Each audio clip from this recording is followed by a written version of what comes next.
11 নং সূরা হুদের 61 নং আয়াত থেকে শুরু করে 68 নং আয়াতের তেলাওয়াত শুনেছি।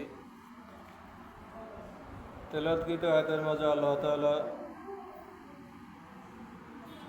অতীত পৃথিবীর এক অন্যতম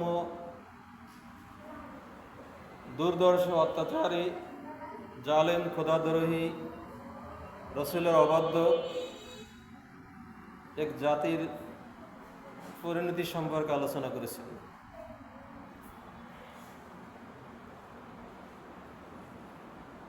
ইতিপূর্বে আমরা আদ জাতি সম্পর্কে আলোচনা শুনেছিলাম। হুদ আলাইহিস সালামের জাতির নাম ছিল আদ। আজকে যে জাতির সম্পর্কে আলোচনা করব এদের নাম হলো সামুদ। এদের নাম হলো সামুদ। আপনাদেরকে ওয়াজগুলো মনে রাখতে হবে। আদ জাতির আগে আমরা নূহ আলাইহিস সালামের জাতির আলোচনা শুনেছিলাম।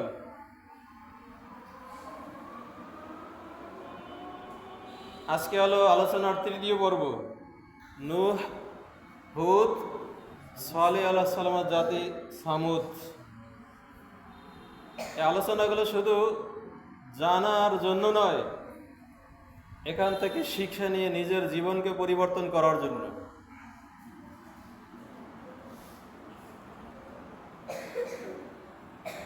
সূরা হুদের এই যে হুদ যে বলি, হুদ আলাইহিস সালাম এর নামেই সূরা।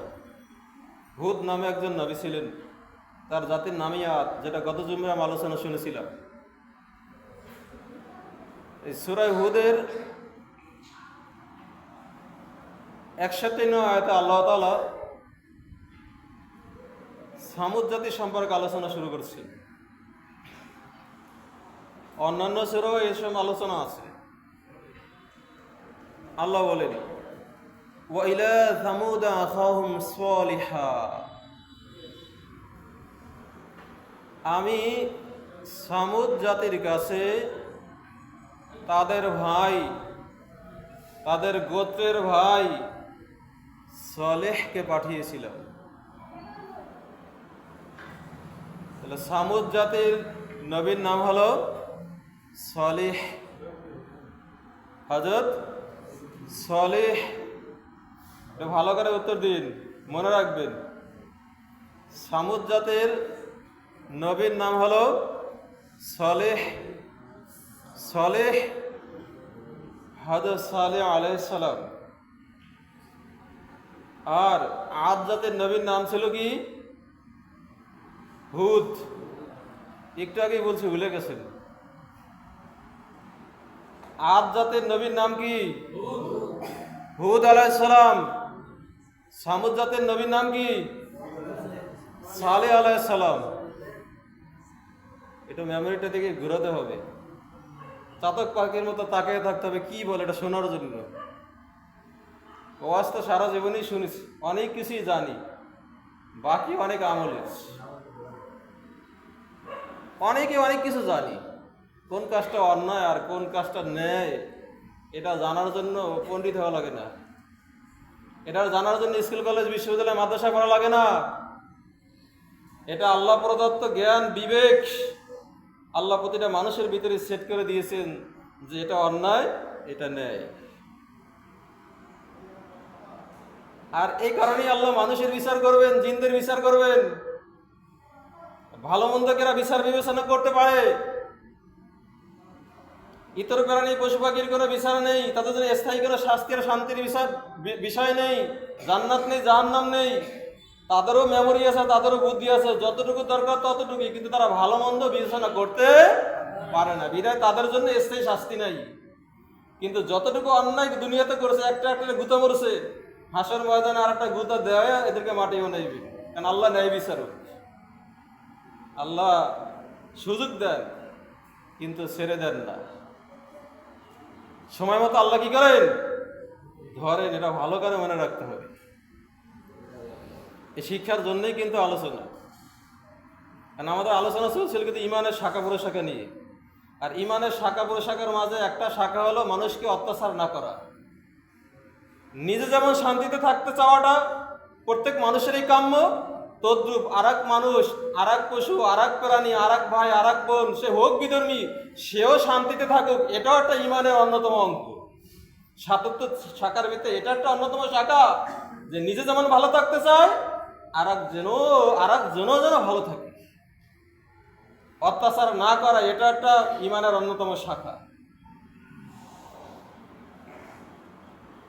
আবার বলুন, সামুদ জাতের নবীর নাম কি? এই তো ভুলে গেছি। সামুদ জাতের নবীর নাম কি? সালেহ আলাইহিস সালাম। সামুদ জাতের নবীর নাম কি? সালেহ আলাইহিস সালাম। সালেহ, ভালো করে মনে রাখবেন। ক্বালা ইয়া কওমি ইবুদুল্লাহ। প্রত্যেক নবীর একটাই কথা ছিল, হে লোক সকল, হে আমার জাতির লোকেরা, ইবাদত করো আল্লাহর। ইবাদত করো কার? আল্লাহ তাআলার। ইবাদত করো আল্লাহ তাআলার। মা লাকুম মিন ইলাহিন গায়রু। তিনি ছাড়া তোমাদের আর কোনো ইলাহ নাই। কালেমে আমরা কি বলি বলেন তো দেখি? লা ইলাহা ইল্লাল্লাহ। এই যে ইলাহা, এখানে সে একই কথা, ইলাহা, আল্লাহ ছাড়া কোনো ইলাহ নেই। এখানে ঠিক সে কথাই বলা হচ্ছে, মা লাকুম মিন ইলাহিন গায়রু। তিনি ছাড়া আর তোমাদের আর কোনো ইলাহ নেই। এখন ইলাহ কি আর ইবাদত কি ভালো করে বুঝেন। ইবাদত হলো একজন দাস, একজন কর্মচারী তার মালিকের প্রতিটা কথা মালিকের নির্দেশিত পন্থায় হুবহু পালন করা, এটার নাম ইবাদত। এটার নাম কি? ইবাদত। সকল কিছুর প্রকৃত মালিক কে? আল্লাহ। তাহলে আল্লাহ তাআলার হুকুম আকাম, আল্লাহ তাআলার নির্দেশিত পন্থায় যেটা নবী আমাদেরকে শিখিয়েছেন, সাহাবায়ে কেরাম শিখিয়েছেন, সে পন্থায় সেইভাবে সেই নিয়মে আমল করার নাম হলো ইবাদত।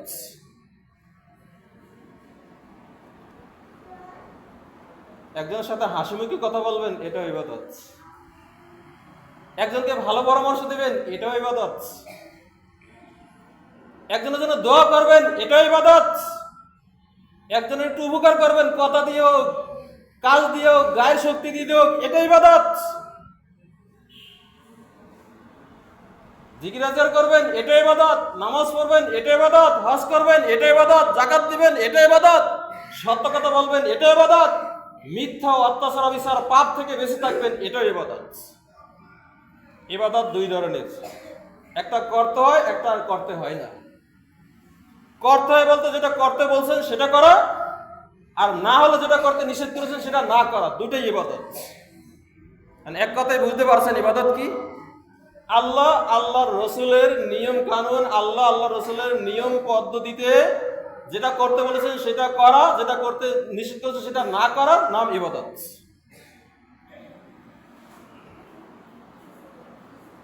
বুঝেছেন কথা? ইবাদত কি জিনিস? ইসলাম মানুষকে একবারে মায়ের গর্ভ থেকে শুরু করে মৃত্যু পর্যন্ত কি করতে হবে না হবে সব বলে দিয়েছে। আপনার পোশাকটা কেমন হবে, আপনার চুলের কাটিংটা কেমন হবে, আপনার দাড়ির কাটিংটা কেমন হবে, আপনার দাড়ির রংটা কেমন হবে, আপনার পায়জামা কোথায় থাকবে, লুঙ্গিটা কোথায় থাকবে, আপনি রাস্তায় কিভাবে হাঁটবেন, একজন মানুষের সাথে কিভাবে কথা বলবেন, পায়খানায় কিভাবে যাবেন, সেখান থেকে বেরিয়ে আসবেন, বিচার মীমাংসা কিভাবে করবেন, রাষ্ট্র পরিচালনা কিভাবে করবেন, ইনকাম কিভাবে করবেন, ব্যয় কিভাবে করবেন, সব কিছু ইসলামে দেওয়া আছে। এখানে কোনো প্রকার ফাঁক নেই। অন্য কোনো জাতি থেকে, অন্য কোনো ধর্ম থেকে, অন্য কোনো আইন থেকে দাঁড় করে এনে ইসলামকে পরিপূর্ণ করতে হবে এরকম কিছুই নেই।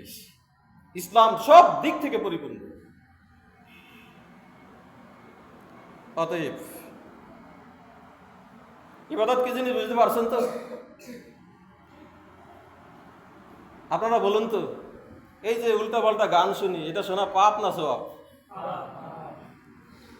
এটা মোবাইলে শোনেন, টিভিতে দেখেন, কম্পিউটারে দেখেন, কিংবা নিজে ডাকডুক ফিরে নিজেই গান কন, পাপ না সওয়াব?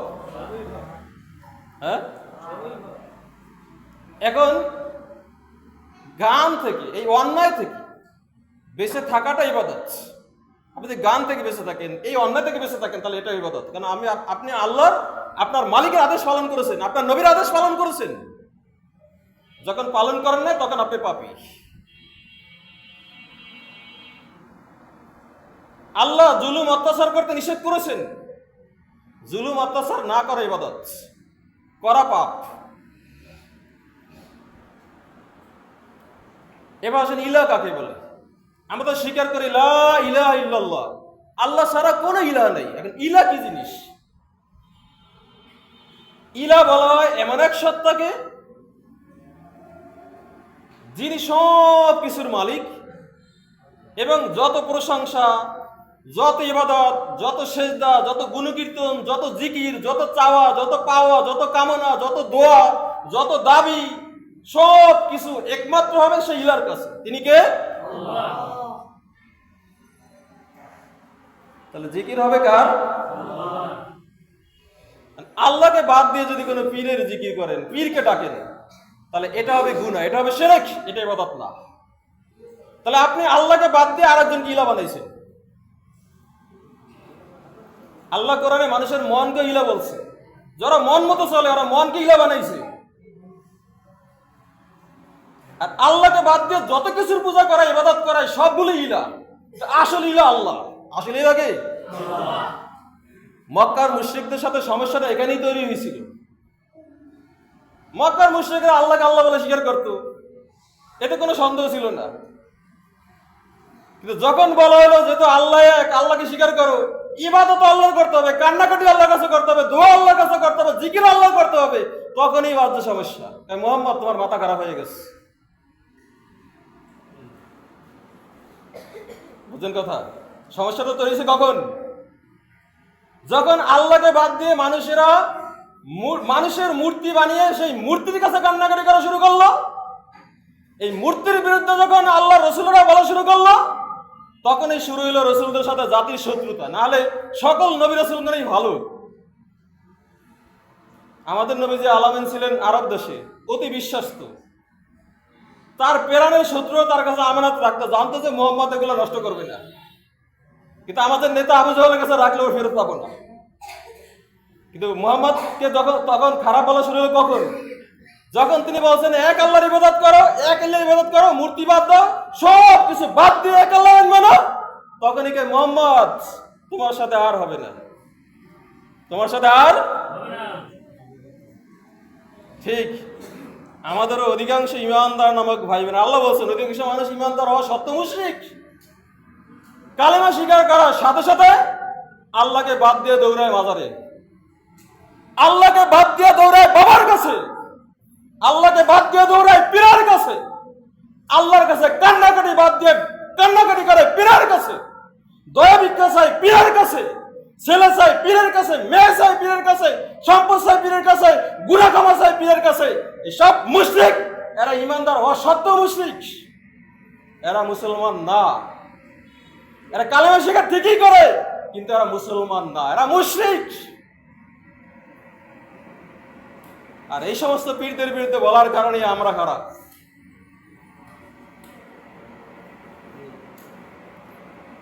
তাহলে আবার বলুন, সামুদ জাতির নবীর নাম কি? সামুদ জাতির নবীর নাম কি? আমার ওয়াজ এই জায়গায় চলবে না, আমি আর এক জায়গায় যাইবে, সেটাই ভালো হবে। সামুদ জাতির নবীর নাম কি? সালেহ আলাইহিস সালাম। সালেহ সালেহ সালেহ 100 বার জিকির করেন সালেহ। কি মেমোরি লিয়ে থাকেন আপনারা?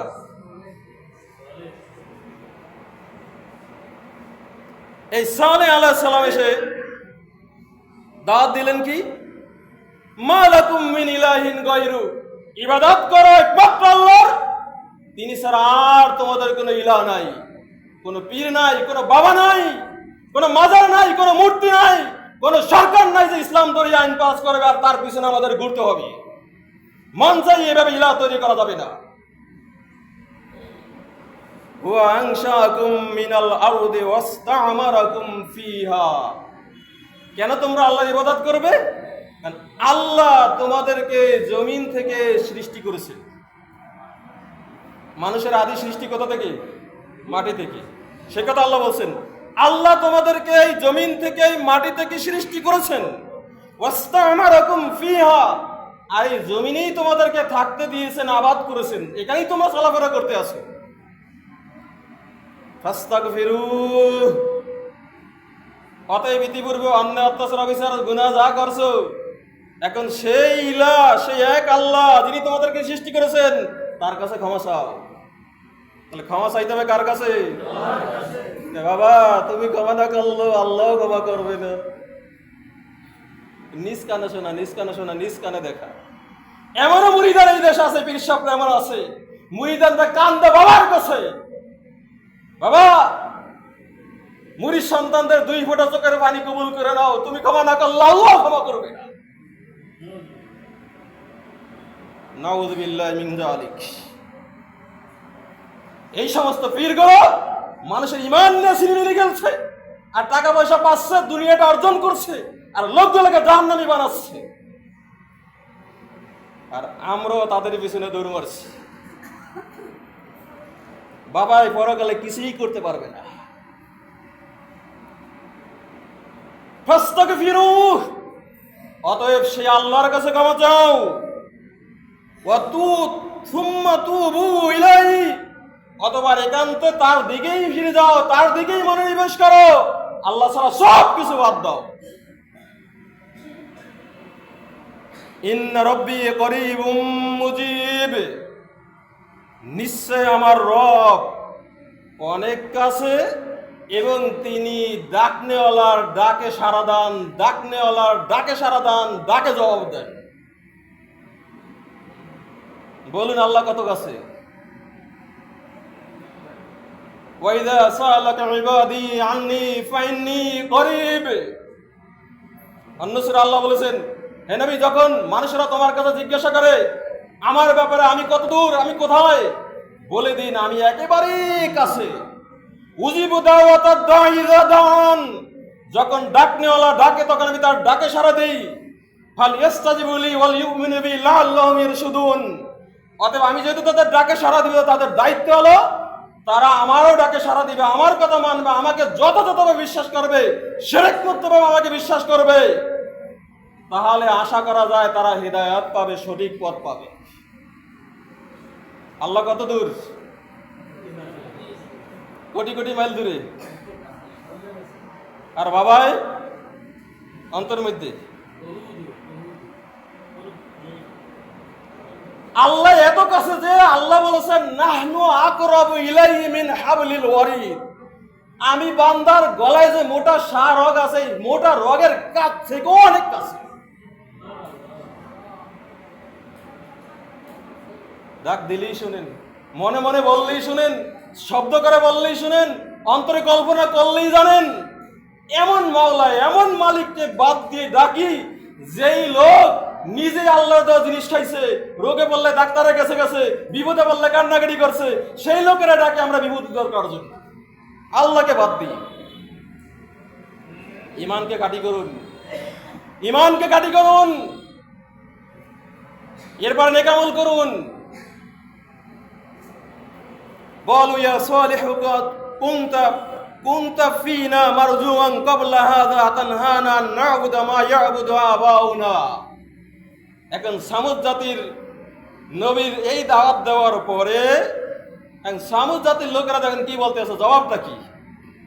হে সালেহ, তারা বলল, হে সালেহ, আমরা তো ইতিপূর্বে তোমার ব্যাপারে খুব আশাবাদী ছিলাম, তুমি ভালো মানুষ, তুমি নেককার, তুমি অন্যায় করো না, তোমার দ্বারা আমাদের উপকার হবে, এটাই তো আমরা আশা করছিলাম।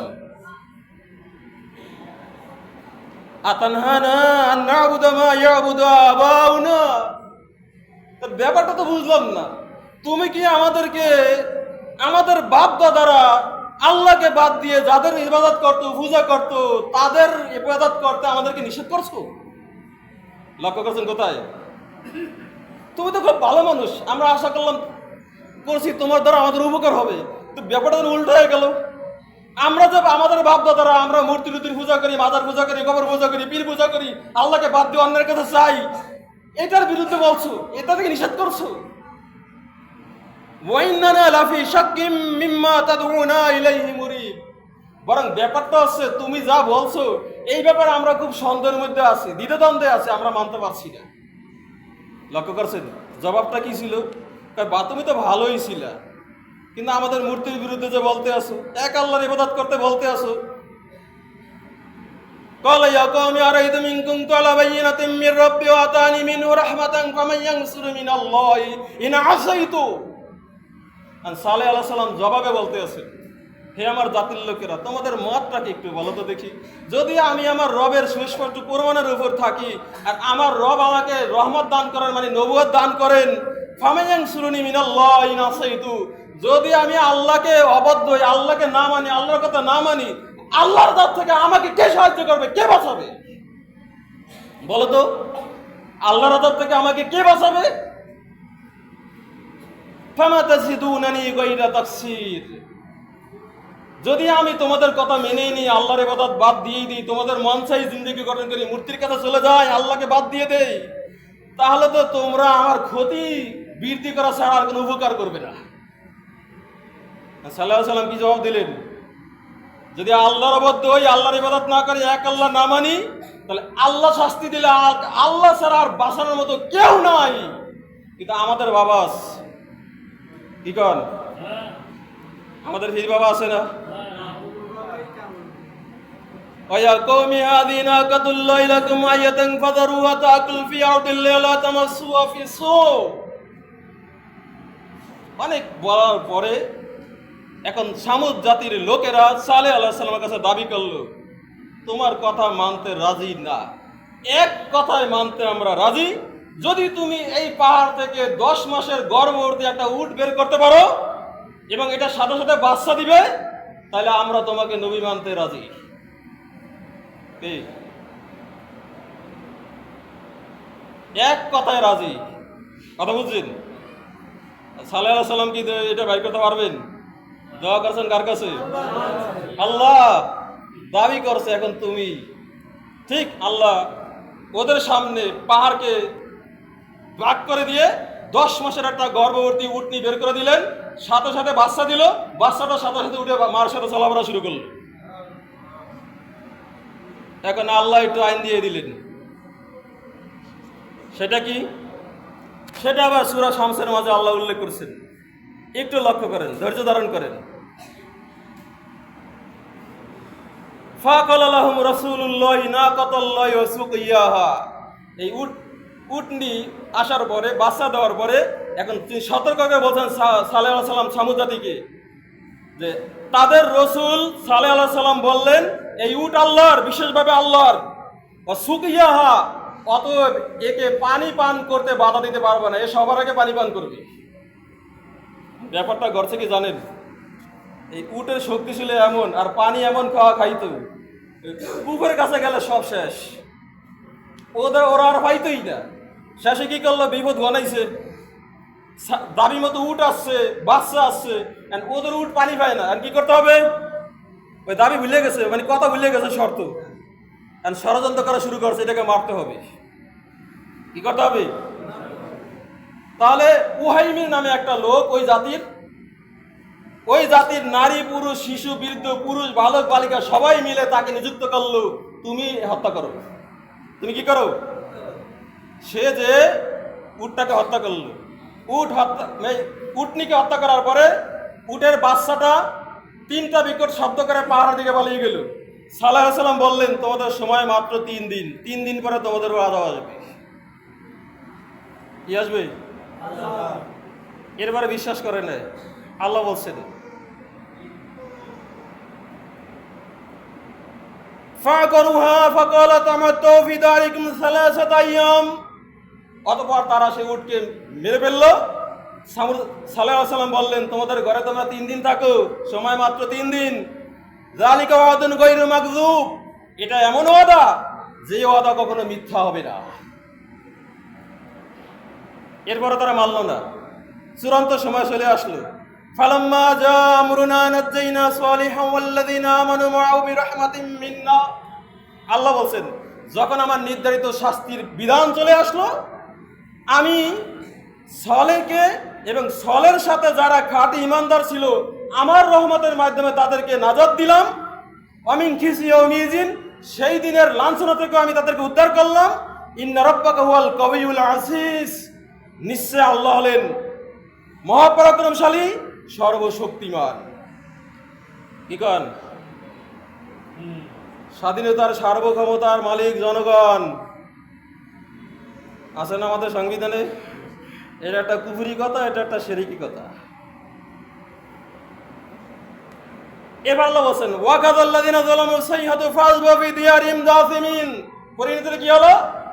একটা বিকট আওয়াজ। এখানে দুই কথা, হয় বিকট আওয়াজটা আল্লাহ আকাশ থেকে দিয়েছেন, আর এক ব্যাখ্যা হলো জিবরিল আলাইহিস সালাম বিকট আওয়াজ করেছেন। আওয়াজের সাথে সাথে ওরা সব মরে ঘরের মধ্যে উফুরে পড়েছিল। আল্লাহ পরিণতি বলছেন কাল্লাম ইয়াবনা ফিহা, মনে হয় যেন তারা সেই এলাকায় কখনো বসবাসই করে নাই। এই আওয়াজের পর আবার ভূমিকম্প হয়েছে, ভূমিকম্পে সব চুরমার হয়ে গেছে। বুঝলেন কথা? সে আল্লাহ এখন আছেন, আছেন। আল্লাহ জালেমদেরকে ধরেন, ধরছেন তো? দেখেন নাই? এটা ভালো হয়ে চললেন। এখন জুলুম করলে কি লাভ হয় সম্পর্কে একটা হাদিস শুনেন। আল্লাহ রাসূল সাল্লাল্লাহু আলাইহি ওয়াসাল্লাম বলেছেন,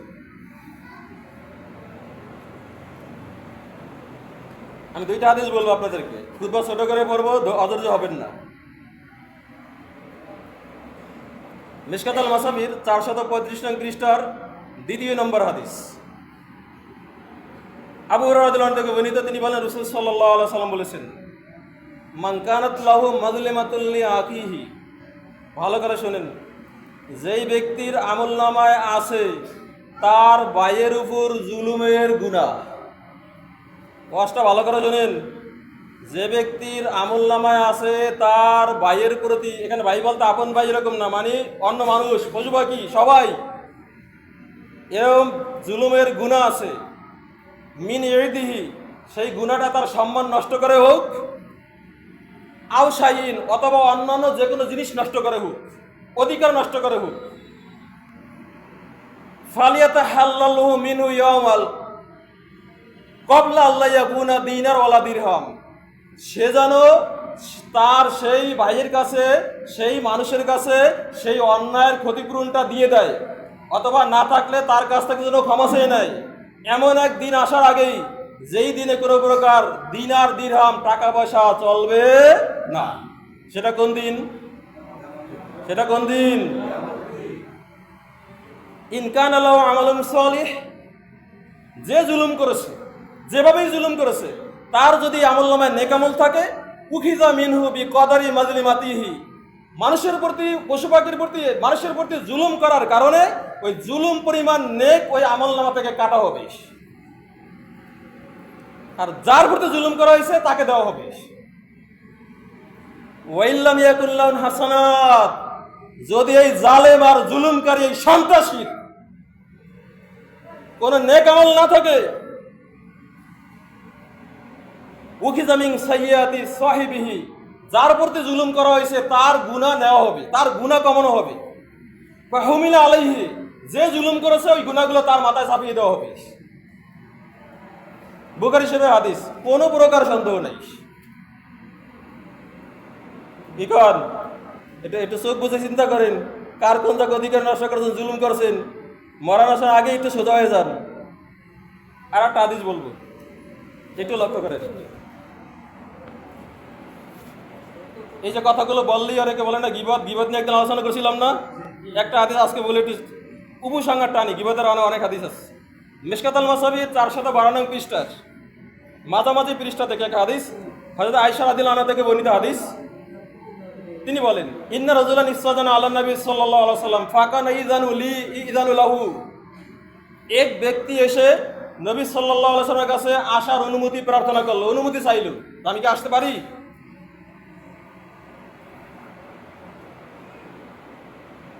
ফাকালা ইযানু লাহু, নবীজি সাহাবাদেরকে বললেন, তোমরা তাকে আসার অনুমতি দাও। ফাবিসা আকুল আশিরা, ওই লোকটা আসার আগে আল্লাহ রসুল বলছেন, এই লোকটা তার গোত্রের মধ্যে সবচেয়ে নিকৃষ্ট লোক। এই লোকটা তার গোত্র, তার বংশের ভিতরে সবচেয়ে নিকৃষ্ট লোক। মেমোরিতে একটু খাটাইন কথা। ফালাম্মা জালাসা, অথবা লোকটা যখন আসলো, এসে বসলো, তাতাল্লাকা নবী সাল্লাল্লাহু আলাইহি সাল্লাম ফি ওয়াজহি ওয়াম্বাসাতা ইলাইহি, নবীজি তার দিকে হেসে হেসেই তাকালেন, প্রশস্ত বদনে তাকাইলেন, কোনো রাগ বিরক্তি এরকম চেহারায় নাই, খুব হাসি খুশি সুন্দরভাবে তার দিকে তাকাইলেন, তার সাথে কথা বললেন।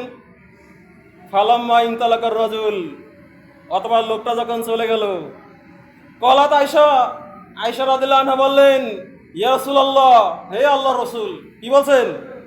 হে আল্লাহর রাসূল, কুলতু লাহু কাযা ওয়া কাযা, আপনি না এই লোকটা সম্পর্কে এই আগে এই বলেছিলেন যে এই লোকটা এই বংশের মধ্যে সবচেয়ে খারাপ দুশ্চরিত্রের লোক, এই তো বলছিলেন।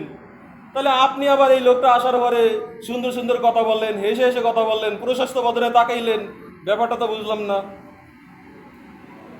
ফাকালা রাসূলুল্লাহ সাল্লাল্লাহু আলাইহি সাল্লাম, রাসূল সাল্লাল্লাহু আলাইহি সাল্লাম বলেছেন, মাতা হাত্তানি ফাহাশা, আয়েশা, তুমি কি আমাকে কখনো পেয়েছো যে আমি অশ্লীলবাসী ছিলাম, খারাপবাসী ছিলাম, মন্দ কথা বলতাম, অন্যায় কথা বলতাম, অশ্লীল কথা বলতাম, এরকম আমাকে পেয়েছো? আমি তো অশ্লীল কথা বলি না, গালিগালাজ করি না। ইন্না শাররান নাস ইনদাল্লাহি মানজিলাতান ইয়াউমাল কিয়ামা, আল্লাহর কাছে কাল কিয়ামতের ময়দানে মর্যাদার দিক থেকে সবচেয়ে নিকৃষ্ট ওই লোক, মান তারাকান নাসু ইত্তিকা শাররিহি, দুনিয়ার লোকেরা ওই লোকের ক্ষতি থেকে বাঁচার জন্য তাকে এড়াইয়া চলে, তার থেকে দূরে থাকার চেষ্টা করে। এই প্রকার লোক, এই জালেম, এই অত্যাচারী, এই সন্ত্রাসী কাল হাসরের ময়দানে আল্লাহর কাছে সবচেয়ে বেশি নিকৃষ্ট। অফি রিওয়ায়াতি নিত্যকা ফুসি, আর এক হাদিসে আছে, ওই লোকের মন্দ কথা, গালিগালাজ, উল্টা কথা, এই সমস্ত কারণে লোকেরা তাকে এড়াইয়া চলার চেষ্টা করে এবং এড়াইয়া চলে। এই লোকের মর্যাদা আল্লাহর কাছে কাল হাসরের ময়দানে সবচেয়ে নিকৃষ্ট হবে। এই হাদিস থেকে দুইটা বিষয় শিখে নেন। আল্লাহ রাসূল বললেন এই লোকটা গোত্রের মধ্যে সবচেয়ে নিকৃষ্ট, খারাপ, তাহলে এটা কি গীবত হয় নাই? এটা গীবত হয়েছে? গীবত হয়েছে? এটা কথা বলেন, গীবত হয়েছে? কোন যে গীবত হয়েছে, তাহলে আল্লাহ রাসূল গীবত করছেন, নাউযুবিল্লাহি মিন যালিক। এটা গীবত হয় নাই, এটা গীবত হয় নাই। আল্লাহ রাসূল ওই লোকটা খারাপ বিদায় সাহাবাদেরকে সতর্ক করছেন, এই লোকটা খারাপ, এই লোকটার খারাপ আচরণ থেকে তোমরা সতর্ক থাকবা, তার থেকে নিরাপদ দূরত্ব থাকবা। এই ঈমান আমলের জন্য ক্ষতিকর, এই মুনাফিক, এই উপর ঈমানদার, ভিতরে মুনাফিক। অতএব যেহেতু আল্লাহ রাসূল দোষ বলেছেন, এর মাধ্যমে বিধান প্রমাণিত হয়, যে লোক, যে দল, যে পীর, যে আমির, যে বাবা, যে আলেম, যে লোক, এর কারণে মানুষ ইসলাম দিন থেকে দূরে চলে যায়, তার দোষ সমাজে, রাষ্ট্রে বলে দেওয়াটা ওয়াজিব, কোনো ক্ষেত্রে ফরজ। এটা গীবত না, এটা গীবত না, এটা গীবত না। আর একটা অংশ হাদিসের হলো, জুলুমের কারণে হাসরের ময়দানে হবে সবচেয়ে বড় আযাব, সবচেয়ে নিকৃষ্ট আল্লাহর কাছে। তাহলে এই হাদিস থেকে কি শিখলেন? কি শিখলেন ভাই? জুলুম থেকে বাঁচবেন, নিজেরাও করবেন না, নিজেরা জুলুম করবেন না, আর একজনে জুলুম করে তাকে জুলুম থেকে বাঁচানোর চেষ্টা করবেন, তাকে বাধা দেবেন। আর খবরদার ভাই, পীরের নাম আর আমিরের নাম, দলের নাম শুনলে লাভ দিয়ে দৌড়িয়ে ফিরিয়ে না, আগে একটু যাচাই করিয়ে নিয়ে। আসসালামু আলাইকুম ওয়া রাহমাতুল্লাহ। সুন্নাত করে নেন।